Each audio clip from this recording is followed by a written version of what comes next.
প্রতি বছর ঘুরে ঘুরে জুলাই আসবে, 5ই আগস্ট বৈষম্য বিরোধী ন্যায় দাবি নিয়ে যখন বাংলাদেশের মেধাবী উদীয়মান ছেলেগুলো রাস্তায় নেমেছিল, তাদের একটা আশা আকাঙ্ক্ষা নিয়ে যখন রাস্তায় এসেছিল, বৈষম্য দূর হবে, অন্যায় দূরীভূত হবে, ন্যায় প্রতিষ্ঠিত হবে। আমরা তখন কি দেখলাম? পাখির মতো এই বাংলাদেশের যারা নাকি দায়িত্ব পালন করেছিল প্রশাসন এবং যারা দেশ পরিচালনা করেছিল, তাদের নির্দেশে আমাদের বাংলাদেশের মানুষগুলোকে, আমাদের উদীয়মান ভবিষ্যৎ প্রজন্ম সন্তানগুলোকে, আমাদের হাফেজ আলেম ছেলেদেরকে, বিভিন্ন পর্যায়ের ছোট বাচ্চাদেরকেও তারা এই নির্মম হত্যাযজ্ঞ থেকে তারা কিন্তু ফেরে নাই। তারা কিন্তু পশুর চেয়েও হিংস্র আমাদের বাংলাদেশের মানুষের সাথে ব্যবহার করেছে। আমরা দেখেছি সেই জুলাই গণ অভ্যুত্থানে আমাদের চোখের সামনে এই রাজপথে আশরাফুল মাখলুকাত মানুষগুলো, তাদের মাথার মগজগুলো রাস্তার ভিতরে পড়ে থাকতে আমরা দেখেছি। শত শত ভবিষ্যৎ উদীয়মান প্রজন্ম, আমাদের মেধাবী সন্তানগুলো তাদের জীবনের তারা চক্ষু হারাতে। কিন্তু বারবার জুলাই আসবে, বারবার সেই কথা আমরা স্মরণ করব। কিন্তু আমি বাংলাদেশের সর্বশ্রেণীর মানুষদেরকে আমি বলবো যে আমাদের 71-এ স্বাধীনতার জন্য এদেশের মানুষ জীবন দিয়েছিল, রক্ত দিয়েছিল, মা সন্তানকে হারিয়েছিল, স্ত্রী বিধবা হয়েছিল, আরো অনেক কিছু আমরা দেখেছি। বারবার আমাদের দেশে এইভাবে জীবন দেওয়ার, রক্ত দেওয়ার এবং পঙ্গু হওয়ার ইতিহাস আমাদের বাংলাদেশে স্মরণ অক্ষরের মতো যেটা লেখা রয়েছে, বাস্তবে রয়েছে। কিন্তু আমরা যে লক্ষ্য উদ্দেশ্য নিয়ে বারবার রাস্তায় আসি, এই দেশটাকে একটা সোনার দেশ তৈরি করার জন্য, আমরা বারবার যে রাস্তায় আসি বৈষম্য দূর হওয়ার জন্য, আমরা বারবার যে রাস্তায় জীবন বিলিয়ে বারবার রাজপথে আসি, কেন?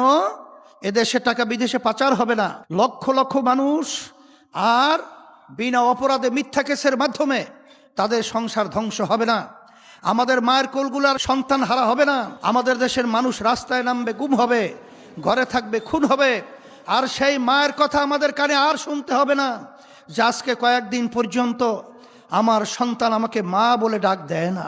এই জন্য আমি বলবো যে আমাদের চিন্তার পরিবর্তন করতে হবে। আমি বারবার বলেছিলাম, আজকেও বলছি যে আমরা আমাদের এই ফলকে যখন আমানত হিসাবে যথাযথ জায়গায় আমরা না রাখবো, ততদিন বারবার আমাদের এই জুলাই দেখতে হবে, আমাদের সন্তানগুলো রাস্তায় এরকম ভাবে পাখির মতো মরে থাকতে দেখতে হবে। এই জন্য আমি বারবার বলেছিলাম যে আমরা বারবার আমাদের এই ফলকে মুরগি যেরকম নাকি শ্রীগালের হাতে আমানত যেরকম নিরাপদ নয়, আমাদের দেশের বারবার এই অর্জনকে আমরা যাদের হাতে তুলে দিচ্ছি, এরা হলো শ্রীগালের ভূমিকা রয়েছে। এরা দেশের প্রেম কোনো কাজে, কোনো কর্মে তারা প্রমাণিত করতে পারে নাই। আমরা আপনার সকলকে বলবো, আমরা বারবার বিএনপি, আওয়ামী লীগ, জাতীয় পার্টি সহ অন্য অন্য মানব রচিত গণতন্ত্র, মানব রচিত তন্ত্রমন্ত্রের মাধ্যমে আমরা দেশ পরিচালিত হতে দেখেছি। এই নীতি আদর্শের মাধ্যমে নতুনভাবে আমাদের দেশ সুন্দর হবে, এটা আশা করা সম্পূর্ণ একটা, আমি বলবো, বোকার স্বর্গে বাস করার মতোই। এই জন্য আমাদের দেশে 92% জন আমাদের মুসলমান বসবাস করে। আজকে ইসলাম শব্দের অর্থ শান্তি। আমাদেরকে বিজাতিরা ইসলাম বিদ্বেষী চক্র বারবার এই ইসলামকে বিতর্কিত করার জন্যে, আমাদেরকে ভয় দেখাবার জন্যে, এই সুন্দর নীতি আদর্শকে বিতর্ক করার জন্যে বারবার আমাদের দেশের ভিতরে বিভিন্ন পরিকল্পনা নিয়ে কাজ করা হচ্ছে। না, ইসলাম এমন এক নীতি আদর্শ, যেই নীতি আদর্শের মাধ্যমে একটা পিঁপড়ার পর্যন্ত তার স্বাধীনতার নিশ্চয়তার গ্যারান্টি রয়েছে। ইসলাম এমন এক নীতি আদর্শ, শরিয়া এমন এক নীতি আদর্শ, যে নীতি আদর্শের মাধ্যমে হিন্দু, বৌদ্ধ, খ্রিস্টান, অন্যান্য ধর্মাবলম্বী যারা রয়েছেন, সংখ্যালঘু আমাদের দেশের মধ্যে, তারাও তাদের জান মাল ইজ্জত এবং তাদের বিভিন্ন স্বাধীনতা নিয়ে দেশের ভিতরে বাস করার একটা পরিবেশ রয়েছে। এই জন্য আসেন আমরা এই 5ই আগস্ট গণ অভ্যুত্থানের পরে যে আমাদের সম্ভাবনাময় একটা পরিবেশ তৈরি হয়েছিল, এই যে সমঝোতা করেছিলাম, তার নায়ক আমরাই ছিলাম।